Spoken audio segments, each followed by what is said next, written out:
నిమిషం నా పేరు పసుల వసంత, నా భర్త పేరు పసుల రామరెడ్డి.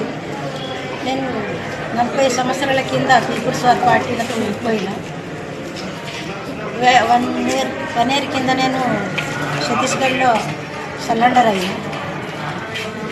అప్పటి నుంచి ఇప్పటిదాకా నాకు పార్టీలో పనిచేసిన అక్కడ ఛత్తీస్గఢ్లో రివార్డు ఇస్తానన్నారు, అక్కడ ఇవ్వలేదు. ఇక్కడ తెలంగాణ కూడా రివార్డు ఇస్తున్నారు, ఇక్కడ కూడా నాకు రివార్డు రాలేదు. అట్లా నాకు ఉండటానికి కూడా ఇల్లు లేదు, జాగ లేదు. ఉన్న ఇల్లు కూడా అంత కూలిపోయింది. నాకు ఒక పాప, ఆ పాప కూడా ఉద్యోగం ఇస్తా అని నేను కోరుకుంటున్నాను, ఉద్యోగం ఇవ్వాలని. ఇట్లా నాకు పెన్షన్ కూడా లేదు. ఇట్లా నేను కోరుకుంటున్నా ప్రభుత్వం ఇస్తుందని. ఒక నన్ను అక్కడ ఛత్తీస్గఢ్లో ఉన్న పార్టీలో మమతాలో పేరు, ఇక్కడ వసంత. నేను 40 సంవత్సరాలు ఫస్ట్ పీపుల్స్ వారు ఉండే పార్టీ వచ్చినప్పుడు 30 సంవత్సరాలు కింద ఇచ్చిన పిల్లలు కాదమ్మా. మన ఎందుకు వచ్చారు, ఏడికి వచ్చారు మీరు? ఇప్పుడు నేను ప్రజావాణిలో ఇక్కడ వచ్చిన సార్, కలెక్టర్ దరఖాస్తు ఇచ్చడానికి వచ్చింది.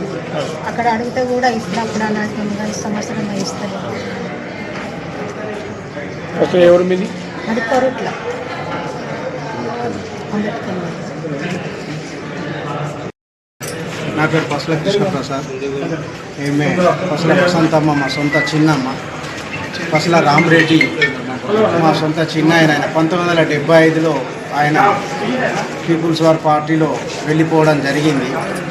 ఆ తర్వాత ఆయన అరెస్ట్ అయ్యి ఇంటికి వచ్చినాక 1 ఇయర్ ఉన్న తర్వాత ఈమె మా చిన్నమ్మ కూడా 1983-84 ప్రాంతంలో ఆయన బాటనే బట్టి వెళ్ళిపోవడం జరిగింది.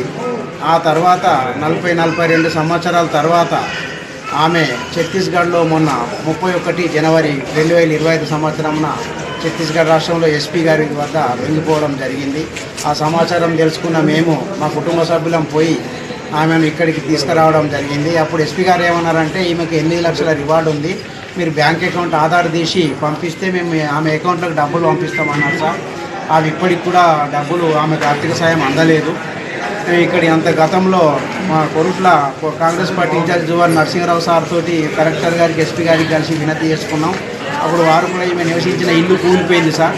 ఆ కూలిపోయిన ఇల్లు కూడా ఇల్లు ఇప్పిస్తాం, ఇందిరా ఇల్లు అన్నారు. ఆర్థిక సాయం కూడా అందలేదు ఇప్పటి వరకు. అమ్మ జీవనోపాధికి కనీసం ఒక పెన్షన్ కూడా ఇవ్వమని వేడుకుంటున్నాం, పెన్షన్ కూడా రాలేదు. మా అమ్మకు మా చిన్నమ్మకు ఒక కూతురు పసుల భవాని, ఆమె MA BEd అయిపోయింది సార్. ఆమె కూడా ఒక ప్రభుత్వం ఉద్యోగం ఇప్పిస్తే ఆమె అమ్మను పోషించుకుంటుంది. కానీ కలెక్టర్ గారికి మేము వినతి పత్రం ఇంతకుముందు గతంలో ఇచ్చుకున్నాం. అది ఇప్పటి వరకు కూడా మాకు ఎలాంటి ప్రభుత్వం నుండి ఆర్థిక సాయం అందలేదు సార్. అందుకే మళ్ళీ కలెక్టర్ గారి దగ్గరికి ప్రజావాణిలో దరఖాస్తు ఇవ్వడానికి వచ్చినాం. మీ పత్రికల ద్వారా ప్రభుత్వాన్ని ఏం వేడుకుంటున్నాం అంటే, 40 సంవత్సరాలు ప్రజా జీవితంకు అంకితమైపోయిన మా అమ్మ ఇంటికి వచ్చేసరికి ఇల్లు కూలిపోయి ఉన్నది. చెల్లె జీవితం బతకడానికి కనీసం ఒక ఉద్యోగం ఇప్పించి, అమ్మకు ఒక ఇల్లు ఇప్పించి, ఒక పెన్షన్ ఇప్పియాలని ప్రభుత్వాన్ని మీ పత్రికల ద్వారా మేము వేడుకుంటున్నాం.